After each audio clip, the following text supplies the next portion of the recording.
Ito po ay base sa kwentong ikinukwento sa akin noong bata pa ako. Noong unang panahon noong hindi pa naganap ang ikalawang digmaang pangdaigdigan, ay may isang isla sa bayan ng Bayantan na itinago ko lang sa pangalang Tanupigan Island. Ang islang ito ay isang maliit lang pero napakasagana nito sa mga yamang dagat. At mataba rin ang lupa nito para taniman. Kakaunti pa lang ang nakatira dito noon pero nung panahon na sumiklab ang ikalawang digmaang pangdaigdigan ay marami sa ating mga kababayan na dito nagtatago at dito na lang rin sila tumira at nagkapamilya hanggang sa matapos na ang digmaan. Dito rin sa Isla Tanupigan nagkukubli noong panahon ng digmaan ang mga magulang at mga nakakatandang kapatid ng aking ina. Hanggang sa natapos na ang ikalawang digmaang pangdaigdigan, ay dito na rin namamalagi at nagkapamilya ang halos lahat ng mga kapatid ni nanay. Pinakabunso ang aking ina sa kanilang lahat. At isa sa pinakamatandang kapatid nila ay isang matipuno at magandang lalaki na itinago ko lang sa pangalang Tio Adom at nakapagpangasawa ito ng isang magandang babae na galing pa sa kabilang isla na itinago ko lang rin sa pangalang Tia Yebsen. Sa Isla Tanupigan rin sila naninirahan pagkatapos ng kanilang kasal.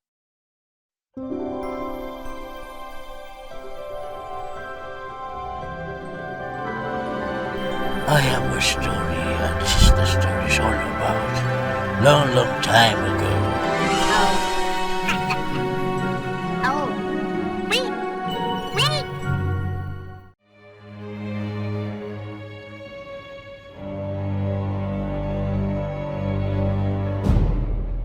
Pangingisda at pagsasaka ang mga pangunahing ikinabubuhay karamihan ng mga tao sa aming isla, at gayon din si Tio Adom.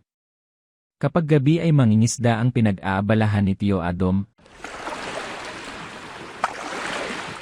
at kapag araw naman ay magkasama silang mag-asawa na magsasaka sa kanilang bukirin. At sa gilid ng kanilang bukirin ay matatagpuan ang misteryosong puno ng Kalachuchi sa isla na naitampok ko na noon sa unang kong kwentong karanasan. At ngayon naman ay ang unang yugto ng kwentong iyon bago nangyari ang nakakakilabot na karanasan namin ng aking nanay sa misteryosong punong Kalachuchi sa aming isla.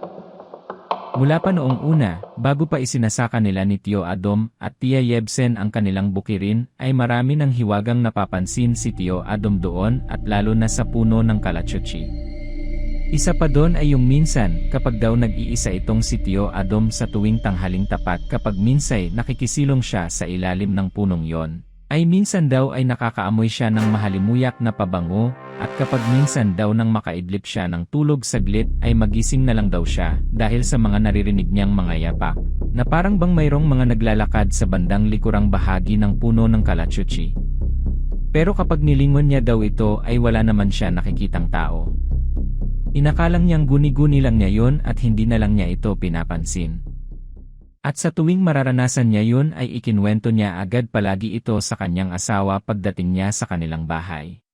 Isang araw habang magkasama silang mag-asawa na nagbubunot ng mga damo sa gitnang bahagi ng kanilang bukirin, ay parang may naaninag na tao si Tio Adom sa may bandang puno ng Kalachuchi, at bigla na lang siyang napalingon. At doon ay kitang-kita ng dalawang mata niya na mayroon babaeng nakatindig sa ilalim ng punong Kalachuchi, at nakatingin lang ito sa kanila mula sa malayo.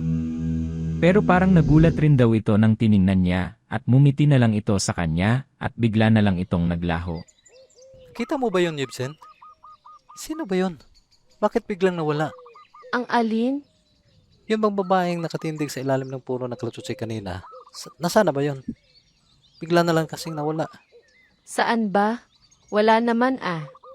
Baka guni-guni mo lang yun. Yan na nga ang napapala mo sa kakabasa ng comics book. Meron talaga akong nakitang tao doon kanina. Tigilan mo na nga yan, natatakot na ako. Isang umaga ay habang nagbubunot na naman ng mga damo silang mag-asawa, ay hindi nila napansin na nasa malapit na pala sila sa puno ng Kalachuchi, at dito ay may napansin na naman si Tio Adom. Ganun pala. Kung bakit napakalinis palagi sa ilalim ng punong ito. Dahil may nagwawalis pala dito. Tingnan mo, Yebsen. May mga bakas pa nga ng walis tingting dito. Manahimik ka nga, sino naman ang magwawalis dito? Ang layo-layo ng lugar na ito mula sa mga kabahayan, wala namang nakatira na malapit dito, diba? Oo nga, pero baka may nagmamalasakit lang. Pakiusap Adom, wag mo na nga yan pansinin. Huwag ka nang magsalita dyan patungkol sa napupuna mo dito. Baka sa mukha ni Tia Yebsen ang takot at parang may duda siyang sa mga kakaibang nangyayari sa punong iyon. Lumipas ang ilang araw dahil malinis na at wala ng damo sa kanilang bukirin ay nagsimula na silang magtanim ng mga mais dito.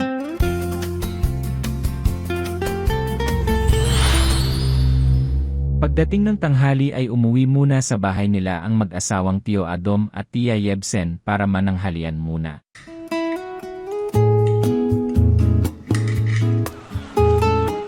Pagkatapos nilang mananghalian ay bigla na lang sumama ang pakiramdam ni Tia Yebsen. Nahihilo daw siya at kailangan niya munang magpahinga. Huwag ka munang pumunta doon sa ating bukirin Adom dahil mag-isa ka lang. Hintayin mo munang bumuti ang pakiramdam ko para masamahan kita doon. Paano ngayon yan? Inaiwan natin ang sisila ng mga buto ng mais doon. Baka maubos pa yun ng mga ibon. O sige, pero huwag kang lalapit sa puno ng kalachochi, pakiusap Adom. Binalikan ni Tio Adom ang sisidlan ng mga buto ng mais na naiwan nilang mag-asawa sa kanilang bukirin at sa pagdating ni Tio Adom doon ay dali-dali niyang kinuha ito. Dahil tanghaling tapat na at mainit ang panahong iyon, ay naisip niya munang magpahinga at makisilong muna sandali. Sa puno ng bayahbas muna siya sumilong at dahil hindi masyadong may kalakihan ang punong ito ay naiinitan pa rin si Tio Adom. Dito naiisip niyang maghahanap ng ibang masisilungan. Nakita niyang malapit na lang pala siya sa puno ng kalachochi. Napunan niyang medyo mayabong at medyo malimlim ang ilalim ng punong ito ay naisipan niya na doon na lang muna sumilong sandali. Nakalimutan niya ang tugon ng asawa niya sa kanya. Huwag kang lalapit sa puno ng kalachochi. Bitbit niya ang sisidlan ng mga buto ng mais panpumla nila ay tinungo niya ang puno ng kalachochi. At pagkarating ni Tio Adom sa punong iyon ay agad siyang umupo at sumandal sa puno habang nagpapahinga. Maya-maya lang dahil medyo malamig kasi ang simoy ng hangin sa ilalim ng kalachochi at nakaramdam si Tio Adom ng antok at naisipan niyang humiga at umidlip muna sandali sa gilid nito. At yun na nga ay nakalimot siya at nakatulog. Dito ay biglang may narinig siya na mayroon nagsambit ng pangalan niya. Adom. Adom. Gumising ka muna, may pupuntahan tayo. Pagkadilat ni Tio Adom ng kanyang mga mata ay nakita agad niya ang napakagandang mukha ng isang babae na nakadungaw sa kanya at nakaupo ito sa tabi niya. Papupungay ang mga mata nito at para daw Diyosa ang napakagandang mukha nito. Dali-daling tumayo si Tio Adom at gayon din ang magandang babae. Sino ho kayo?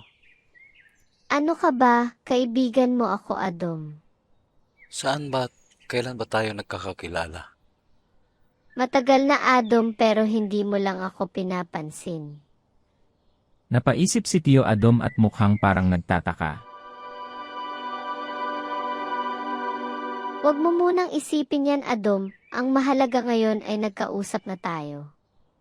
Halika, samahan mo muna ako at ipapasyal kita dito sa aming lugar. Pero saan ba ako? Anong lugar to?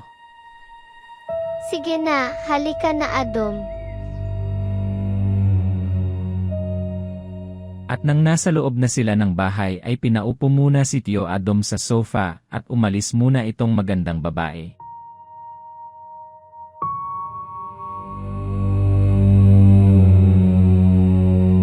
Maya-maya ay bumalik na ito at may dalang pang merienda. Inaalok siya nito na kumain muna bago sila mamasyal.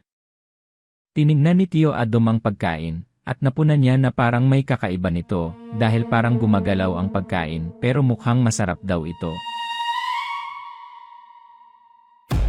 Sige na, masarap to, Adom. Hindi ka magsisisi kapag matikman mo itong pagkain namin dito. Salamat at pasensya na talaga. Dahil busog pa talaga ako eh. Kakatapos ko lang kasing mananghalian eh. Sige na kahit kunti lang, nang malaman mo na napakasarap nito. Pasensya na po talaga. Oo na, sige na nga. Basta mamaya pagbalik natin dito ay kakainin mo ito. Umalis sila ng bahay at namamasyal. Pero hindi pa rin maaalis sa isip ni Tio Adom na kung bakit ganon ang pagkain nila at bakit rin napunta siya sa lugar na yon. Nagtataka talaga si Tio Adom sa mga nangyayari. Ang ganda pala ng lugar nyo. Para kasing katulad ng sinasabi nilang paraiso. Pero probinsya pa itong lugar namin. Sigurado akong mas mamamangha ka pa kapag makita mo pa ang aming syudad. Pwedeng-pwede kang manatili o tumira dito kasama ko at bumuo tayo ng isang masayang pamilya. Ha? Masaya at tahimik dito, walang gulo. Pantay-pantay ang pagtrato at serbisyo ng pamahalaan namin dito sa bawat mamayan kahit ano ang estado mo sa buhay. Uwi muna tayo. Parang kanina pa tayo namamasyal eh. Baka hinahanap na ako ng asawa ko ngayon. Sige, pero balik muna tayo sa bahay ko. Pagkatapos noon ay bumalik sila sa malaking bahay at kaagad si Tio Adom na dinala ng magandang babae papunta sa hapagkainan.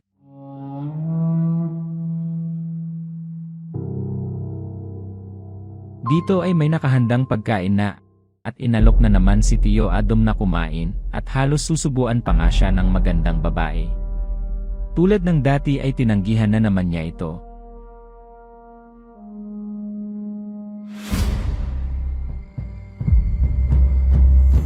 Dito parang medyo nagtatampo na ang magandang babae sa kanya. Bakit ayaw mo?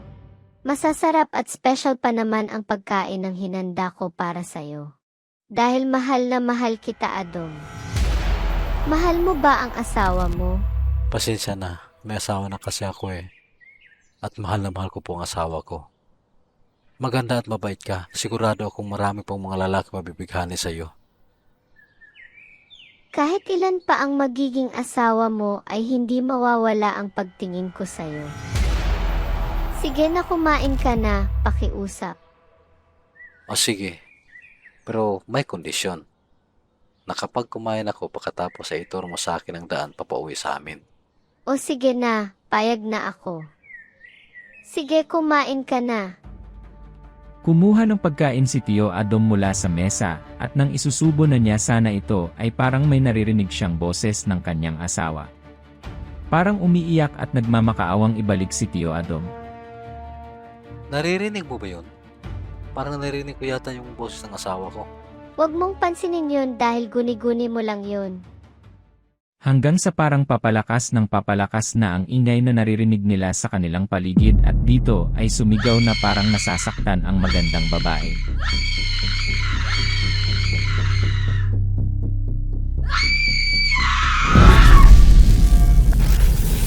May malalakas na liwanag na bumalot sa buong paligid sa silid ng bahay.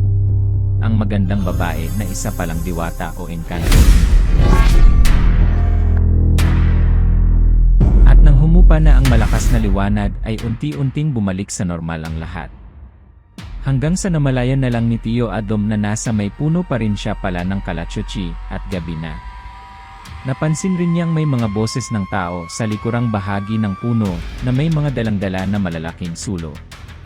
Sinilip niya ito at nakita niya ang mga kapatid niya at kaibigan na kasama ang asawa niya na si Tia Yebsen na umiiyak. Nakita si Tio Adom ng asawa niyang si Tia Yebsen, agad itong tumungo sa kanya at niyakap siya ng mahigpit nito. Saan ka ba nagsusuot, Adom? Alalang-alala kami sa'yo. Anong bang nangyari sa'yo? May tampo ka ba sa akin? Higit isang araw na kasi ka na namin hinanap sa kung saan-saan. Ha? Ganun ba? Oo, pero bakit ganon? Inikot naman namin yung puno kanina pero hindi ka namin nakita. Ngayon bigla ka na lang sumusulpot sa likurang bahagi nito. Tinataguan mo ba ako, Adom? Bakit? Wala namang kung tampo sa'yo. Pero sige, sa bahay lang tayo mag-usap. Nang makakain na rin ako. Gutom na kasi ko eh. O sige, tayo na. Umuwi sila na mapayapa at nang nakarating na sila sa bahay doon na ikinwento ni Tio Adom ang buong pangyayari. At doon na din nalaman ni Tio Adom na pinuntahan pala ng asawa at mga kapatid niya ang mga kamag-anak at kaibigan nila sa paghahanap sa kanya, ngunit wala nakakaalam kung saan siya at sumama na rin ang mga ito sa paghahanap sa kanya. Hanggang sa naiisipan ng asawa niyang si Tia Yebsen na alalang-alala sa kanya na balikan ang puno ng kalachuchi. At dahil kasi nagdududa si Tia Yebsen sa punong iyon, ay napagdedesyonan nilang mag-ingay doon at nagbabakasakali na lang sila.